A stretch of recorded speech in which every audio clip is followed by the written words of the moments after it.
What's the word, fellas? I'm coming up on my 1 year anniversary of tearing my ACL in the combat gym next month. And to be fair, I thought this injury would be far more debilitating than what it ended up being. I've been out of the game for before I got back into training for say 8, 9 months. And that was because it took me about 5 months to get my surgery post actually sustaining the injury. But afterwards, it was like another 5 months to recovery, and it's been kind of chill ever since. But while I was still PTing, which I'm over PT now, and I've gotten cleared by my physical therapist to go back to sparring, which I've been doing and training and making pivots and stuff, I was still hitting the heavy bag, probably at a time when I shouldn't have been.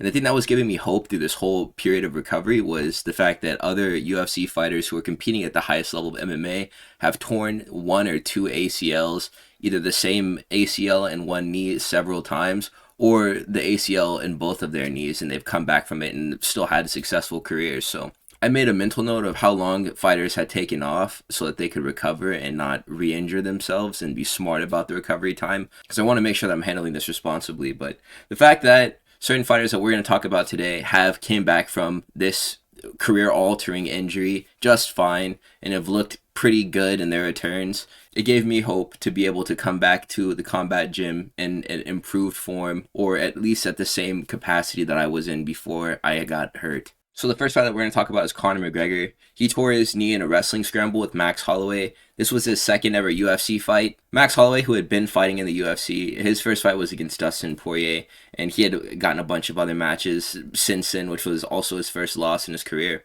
He tells a story about how they were in a scramble. He'd gotten a triangle lock on one of Conor McGregor's knees, which, I just got hyperextended as Conor McGregor tried to flow through one of these scrambles, and Max Holloway tried to prevent him from passing.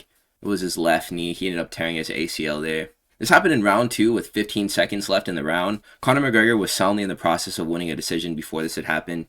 He still ends up winning the third round as well. This was a unanimous decision victory. I mismotivated McGregor, man, and it's really impressive that he was able to accomplish all the things that he did in the UFC. Granted, this did happen to him because this is a big injury. He still came back and he fought Diego Brandao 11 months later, and that was a round 1 TKO in that fight. And he just got a bunch more knockouts, historic moments that he's produced on a replaced ACL. So yeah, that definitely gave me some hope. Next, we have Rafael Fiziev. This was the rear body roundhouse of infinite pain and suffering. He tore his left ACL in the second round of a fight against Gangolothy that he was actually winning. This was his bounce back fight after the first Justin Gaethje L. He waits 18 months and then he comes back and he rematches Gaethje. And I will never for the life of me understand why he chose for that to be his comeback fight. I know that Justin Gaethje had just gotten slumped post UFC 300. That hadn't just happened, but that was his most recent fight. This still isn't a good matchup for him, no matter what state Justin Gaethje is in or what state he's in. I guess he figured Justin Gaethje getting flatline KO'd and then him tearing his knee is kind of like evening the odds, but it was largely the same outcome in the second fight. A little bit more grappling, I guess. He still looks pretty good, though. He wrestled his way to a unanimous decision against Ignacio Bahamondes. Looked pretty skilled in the kickboxing as well. Defense is holding up. Hands and his kicks also still look fast. Rafael Fiziev is definitely an example of why you should never give up post having something like this happen. The next fighter that we're going to mention is Alexander Rakic. He was subject to the backward step of infinite pain and suffering. Jan Blachowicz was putting on some pressure. They were 1-1 on the scorecards before this happened in round 3. This was a 5-round fight. Jan Blachowicz was definitely pulling away and he was opening up with some really good shots, and he was just putting the pressure on Rakic, getting him to move backwards. But this round was still kind of back and forth. I just remember Rakic was throwing this lead leg kick, and he was getting his lead leg beat up by Jan Blachowicz, and then he takes a false step back on his rear leg, and that was the ACL that ended up getting torn, which I didn't understand how that could happen. I still watch the footage back, and I'm like, okay, so how did he get hurt? Sometimes it'd be like that. My experience was just cutting an angle and then stepping on my sparring partner's foot, and then my knee was gone. I missed the series that they used to do, Thrill and Agony. They would shoot these from like the same fighter hotel, and they would have a camera crew with the guy who lost and the camera crew with the guy who won. The episode from this event was so depressing, though, because Alexander Rakic was just calling everyone that he knew and just like they were telling him that everything was going to be okay and that he was going to be all right. And it was after he had gotten the MRI scan done from the hospital and that he had known exactly what was wrong with him and that they were just encouraging his recovery. And then Jan Blachowicz was in the other hotel room just drinking beers and smiling. Oh, it was so depressing. Alexander Rakic, he would take 23 months off, and he would later fight with Yuri Prochazka, and then he would go on a 2-loss streak, which he's hoping to break very soon. UFC 321 against Azamat Murzakanov. The next fighter, this is actually kind of a funny story, Derrick Lewis. He had his ACL torn in his right knee, it looks like, against Ruin Potts in a very deep knee bar. He returned 4 months later after winning this fight. He ended up using the patented Derrick Lewis just get up technique against Potts, and he ended up TKOing him in the 3rd round. But that guy was cranking this knee bar for his dear life, and it ended up doing significant damage to the beast. Derrick Lewis returns 4 months later, and he lost that fight in his return against this guy named Sean Jordan, who flash KO'd him with a lead hook kick. That footage is super funny. But the best part about all of this is that Derrick Lewis fought on a torn ACL in his right knee for over 4 years before getting surgery in 2019, where his knee just buckled in a fight against Junior Dos Santos, and that's whenever he started to give attention to it. I guess he was at a point in his career where he could afford to take the time off. But he was still knocking people out cold prior to this, and there's a good chance that your favorite classic Derrick Lewis knockout clip was while he still had a torn ACL. This is signature right here.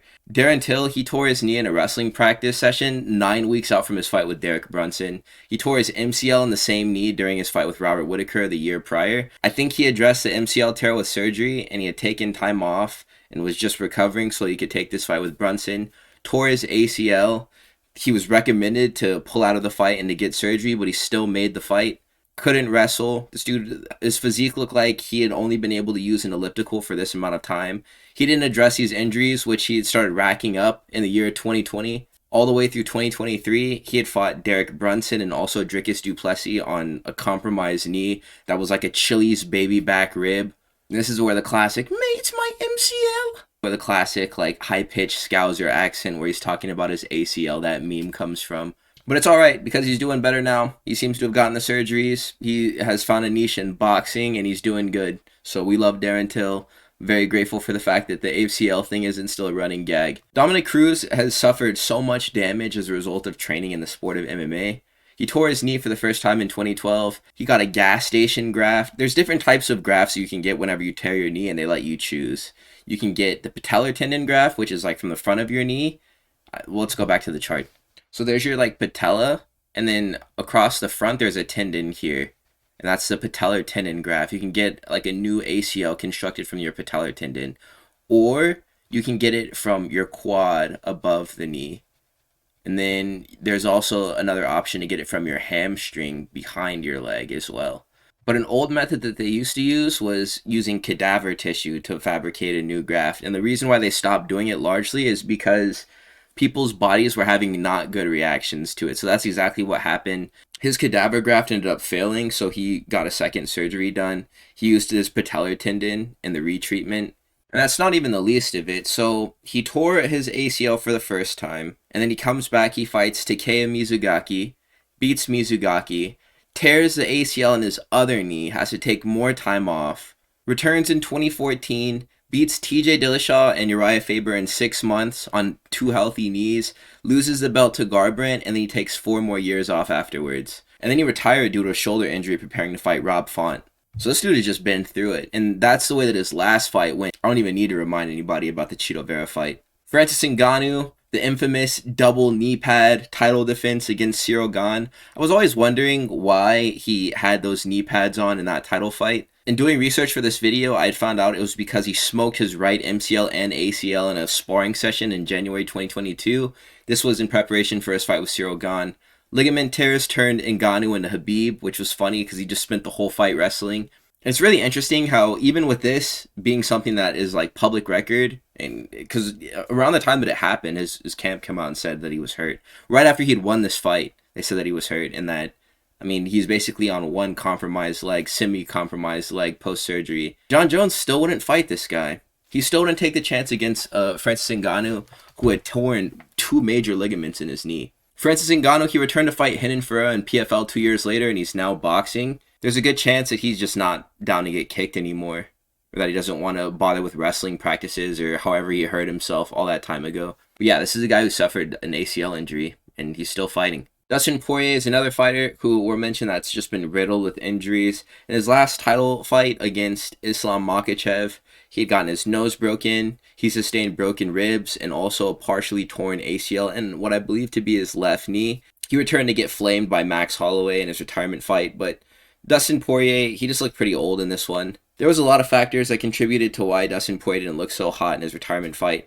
Max Holloway has hit this stride in his career at 155, it seems. Rehydrated Max is a real danger for everybody, and Dustin Poirier has just been addled with injuries throughout his entire career. And he's been through a lot of wars as well. Max Holloway has all the same, but no notable career injuries that he's had to undergo surgeries to address.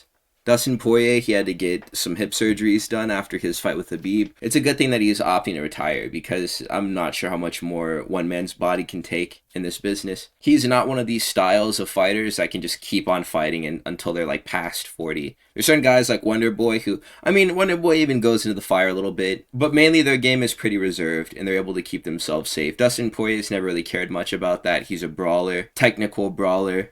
But it's good that he's not in the game anymore. This was actually really interesting to do research and learn more about. George St Pierre, he tore his left knee during a training session in 2011, and then he returned to face Carlos Condit 1 year after he got surgery to address this injury.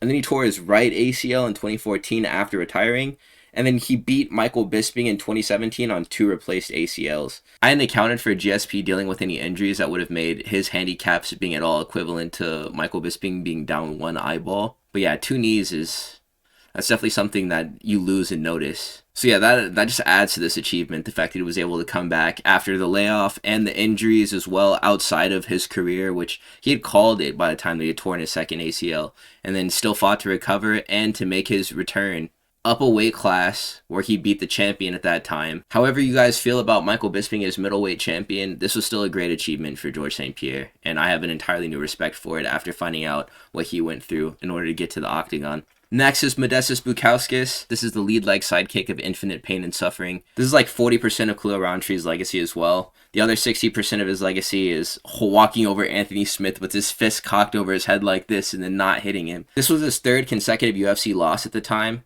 And then he got cut from the promotion after sustaining this brutal injury, recovered, and then started dominating the Cage Warrior circuit. He got invited back to the promotion, and now he's currently 5-1 in the UFC. This is a great success story of a guy who all of his CLs were gone. ACL, ACE, man, that stomp was gross. I have the photo of it right there. The guy was throwing a jab, so all of his weight was on that lead leg too, and it got bent.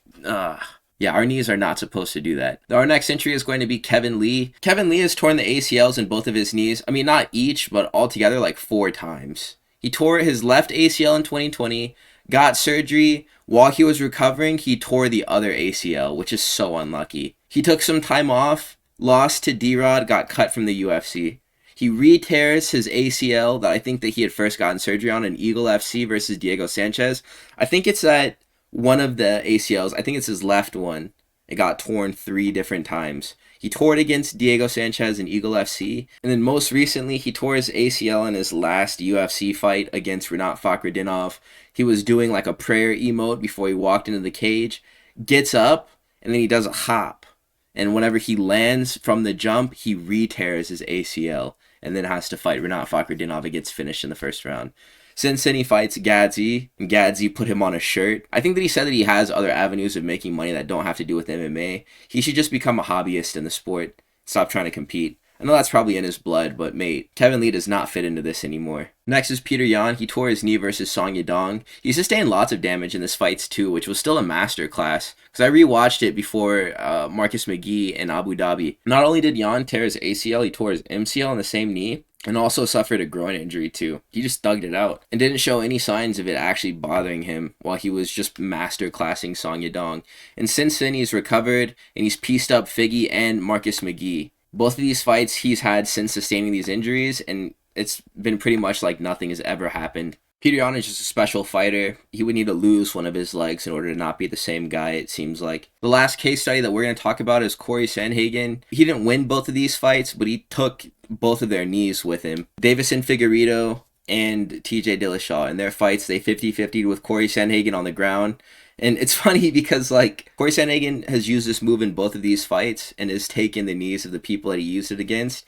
And now he has, like, this, like, breakdowns channel, and he talks about the 50-50 position and how you're supposed to deal with it so that he doesn't rip your knee in half. And it's really funny to, like, casually hear him explain how, oh, well, so whenever I'm here, if you don't sit down on your butt while I'm sitting up, I'm going to rip your knee in half. And it's kind of like, Because it's not like TJ Dillashaw is clearly sitting down right there or anything while he's getting his knee completely chopped up chicken. God, I bet that hurts so bad. Yeah, both required surgery. Both have had to take steps back away from the sport for a little bit. TJ Dillashaw still hasn't fought since beating Cory Sandhagen because I'm sure his leg is so messed up. And then we got Davison Figueiredo fighting down against Montel Jackson in Brazil now post this happening to him. The jiu-jitsu position of infinite pain and suffering. So yeah, that's going to be the list, you guys. I made this video just to highlight the fact that we should never give up. Even whenever you feel like things are larger than you or that you have no shot at making a return because you've encountered hardship. There's people who have probably come back from the same thing that you're dealing with, and you should use their experiences as a reason to keep trudging forward because there's light at the end of the tunnel. If you really want something bad enough, you'll make it happen. You'll find a way. Because these guys did. Conor McGregor became the guy that we know and respect in the sport today with a torn ACL that he sustained in his second fight in the UFC. So just think about that. Anything is possible. So please do like, comment, and subscribe if you made it to this point in the video. I will be live tomorrow for the UFC Paris Fight Companion, my boys. Please do join up for that. It's going to be an early card, 9 a.m. PST if you guys are on the West Coast. I will see you bright and early, my fellas.